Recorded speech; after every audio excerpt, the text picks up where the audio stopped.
वैसे क्या आपको पता है ऐसा इवेंट और ऐसे मास्क असली दुनिया में भी होते हैं? क्या आपको पता है कि ये नंबर एक असली का नंबर था? कैसे हो दोस्तों, वेलकम टू एक्सप्लेनेशन। आज की वीडियो में मैं आपको स्क्विड गेम के कुछ बहुत ही अमेजिंग फैक्ट्स के बारे में बताऊंगा। मूवीज और वेब सीरीज की दुनिया में अगर इंटरेस्ट रखते हो तो चैनल को सब्सक्राइब करके बेल आइकन को दबाना मत भूलना, ताकि आपको मेरी ऐसी ही इंटरेस्टिंग वीडियोस की नोटिफिकेशन मिलती रहेगी।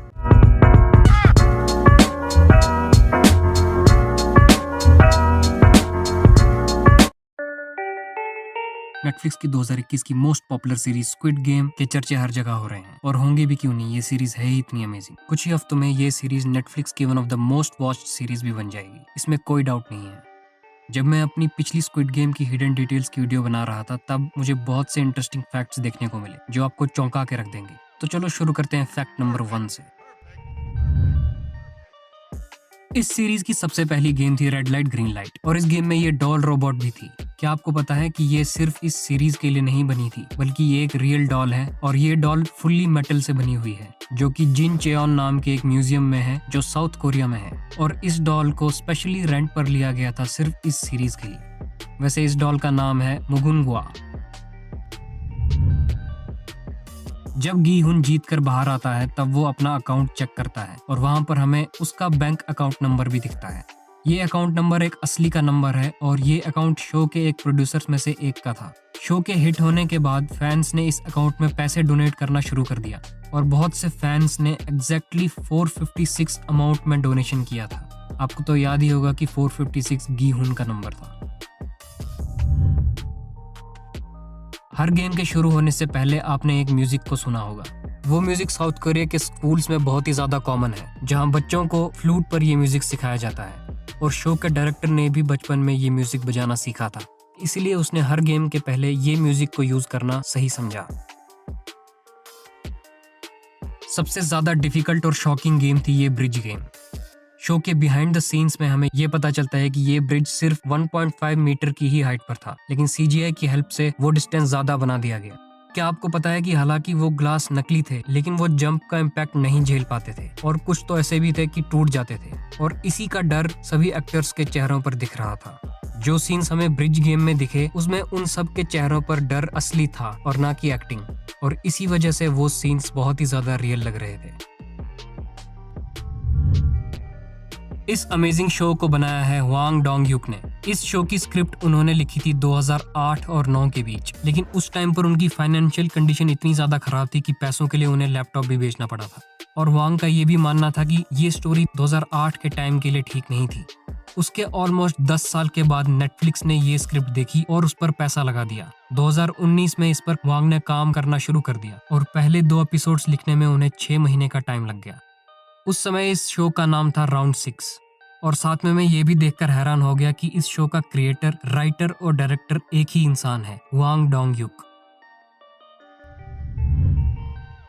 एक एपिसोड में हमें ये दिखा था कि बहुत से लोग अजीब से मास्क पहनकर गेम्स एंजॉय कर रहे आते हैं, और उन सबको वीआईपीज कहा जाता है।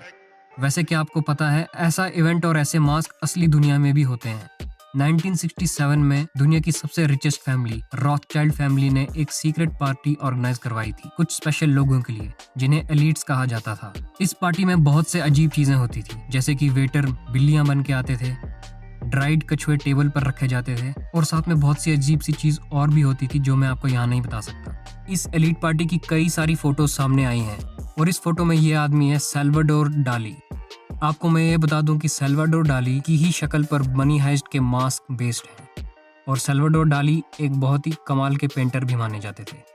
अजीब चीजों के साथ इस पार्टी में सभी गेस्ट्स वैसे ही मास्क पहनकर आते थे जैसे कि स्क्विड गेम में वीआईपीज पहनते थे। कहा तो ये भी जाता है कि ये एलीट पार्टीज आज भी सीक्रेटली होती हैं, और स्क्विड गेम के वीआईपी वाले सीन्स इसी का हिंट हमें देते हैं। गी हुन का कैरेक्टर प्ले किया है ली जुंग जय ने, जो कि साउथ कोरिया के बहुत ही ज्यादा पॉपुलर एक्टर हैं। ली ने स्क्विड गेम में बहुत से सीन्स खुद ही इम्प्रोवाइज किए थे। वैसे जिनको नहीं पता उन्हें मैं बता दूं कि कुछ सीन्स जो स्क्रिप्ट में नहीं लिखे जाते, उन्हें actors on the spot shooting के टाइम बिना किसी तैयारी के परफॉर्म करते हैं। इन्हीं सीन्स को इम्प्रोवाइज्ड सीन्स कहा जाता है। एग्जाम्पल के लिए द डार्क नाइट में हीथ लेजर ने ये सीन खुद ही इम्प्रोवाइज किया था, और ली ने कॉफी वाले इस सीन को खुद ही इम्प्रोवाइज किया था, जहां वो कॉफी गलती से गिर गई थी, और जी हुन ने उस कॉफी को सेवियक को वापस दिया था। रेलवे स्टेशन वाला ये सीन भी अनस्क्रिप्टेड था और बिल्ली वाला ये सीन भी इम्प्रोवाइज्ड था। जब रेलवे स्टेशन में ये आदमी गी हुन को कार्ड देता है तो उस पर एक नंबर भी लिखा था। क्या आपको पता है कि ये नंबर एक असली का नंबर था और साउथ कोरिया के लोगों ने उस नंबर पर हजारों बार कॉल्स और मैसेजेस कर करके उस नंबर के रियल ओनर को बहुत परेशान कर दिया था। इस प्रॉब्लम को देखकर नेटफ्लिक्स ने वो नंबर एडिट करके चेंज कर दिया है।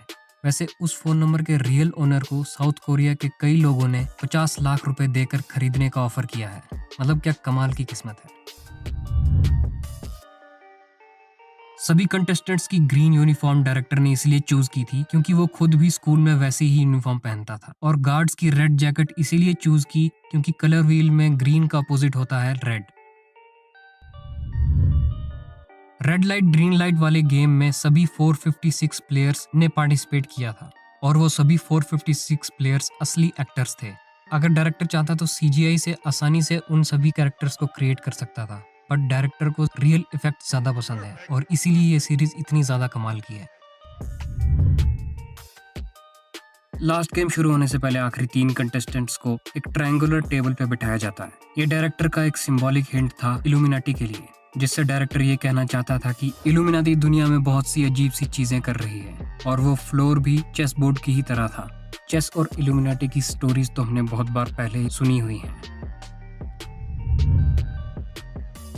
गी हुन का नंबर 456 ही क्यों था, इसके पीछे एक कमाल की थ्योरी है। अगर आप नेचुरल नंबर्स को देखोगे तो 456 एकदम बीच में आता है, जिससे डायरेक्टर सिंबॉलिकली ये बताना चाहता था कि गी हुन एक न्यूट्रल इंसान है, ना तो वो सांगू की तरह इविल है और ना ही अली की तरह अच्छा। गी हुन उन दोनों के बीच में है, बिल्कुल 456 की तरह। वैसे भी नंबर 456 इस सीरीज में बहुत बार यूज हो चुका है। हॉर्स रेस में गी हुन 4,56,000 जीतता है, उसका नंबर भी 456 ही था, और स्क्विड गेम का विनिंग अमाउंट भी 45.6 बिलियन था। स्क्विड गेम की हिडन डिटेल्स पर मेरी एक वीडियो चैनल पर ऑलरेडी आ चुकी है, तो उसे देखना मत भूलना। तो आज की वीडियो में इतना ही दोस्तों। अगर आपको ये वीडियो पसंद आई तो लाइक जरूर करना, और ऐसी ही इंटरेस्टिंग वीडियोस के लिए चैनल को सब्सक्राइब करना मत भूलना। तो मिलते हैं अगली ऐसी ही इंटरेस्टिंग वीडियोस में, तब तक के लिए take care and keep enjoy. और हाँ, एक्सप्लेनेशन को इंस्टाग्राम, फेसबुक, ट्विटर पर फॉलो करना मत भूलना।